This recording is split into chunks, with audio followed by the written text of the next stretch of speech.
ప్రభుత్వం మాకు అడ్డుకట్టేస్తుంది ప్రజల్లోకి వెళ్ళి 5 సంవత్సరాలు ఎప్పుడైనా వెళ్ళావా? ప్రజల ముఖం నీకు తెలుసా?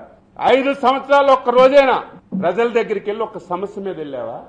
మేము అందరూ నెత్తుకొట్టుకున్నాం. రండి ముఖ్యమంత్రి గారు బయటికి రండి, ప్రజల సమస్యలు వినండి అంటే 5 సంవత్సరాలు రాలేదు. పదవి పోయేసరికి పార్టీ పూర్తిగా జెండా పీకేసే పరిస్థితికి వచ్చింది. కాబట్టి నీ పార్టీని నిలబెట్టుకోవడానికి, నీ పార్టీ ఉనికి చాటుకోవడానికి రైతుల పేరు చెప్పి ఈ రకంగా చేస్తున్నావు. దీన్ని మేము తీవ్రంగా ఖండిస్తున్నాం.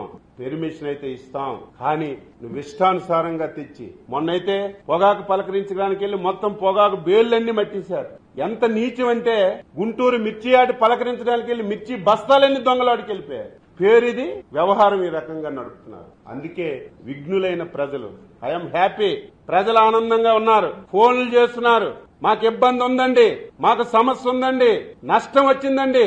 అయినా సరే కనీసం ఈ మాత్రం సహకారం మీరు చేయకపోతే, మీరు పొగాకు కొనకపోతే మా జీవితాలే పోయే, ఎంతమంది చనిపోదాం మాకు తెలియదు. మీరు పొగాకు కొన్నారు రాష్ట్ర ప్రభుత్వం అని తెలియకుండా. ఈ రోజు మామిడి ధర తగ్గిపోయింది. మేము అడగకముందే 4 రూపాయలు ఇచ్చారు, కోకోకి ఇచ్చారు. సమస్యలు వస్తున్నా పరిష్కరిస్తున్నారని ప్రజలు ఆనందంగా ఉంటే ఒక్కడైనా రైతు ఉంటాడు. రేపు మీరు చూడండి, ఆర్టిఫిషియల్ ఇంటెలిజెన్స్ వచ్చింది కదా, ఒక ఫోటో తీసుకోండి, అందులో మీరు చూడండి కరుడు గట్టినటువంటి వాళ్ళు ఉంటారు తప్ప ఒక్కటి రైతు. ఆ పేరు చెప్పి ఈ రకంగా దాడి చేస్తున్నారు. దీన్ని ఖండిస్తున్నాం. చిత్తూరు జిల్లా రైతులారా తిరగబడండి. తిరగబడండి అంటే కొట్టమని కాదు, అడగండి. ప్రభుత్వం ఇంత మంచి పని చేస్తుంటే కావాలని ఎందుకు ఇలాగ చేస్తున్నారని మీరు ప్రశ్నించకపోతే ప్రజాస్వామ్యానికే నష్టం జరుగుతుంది.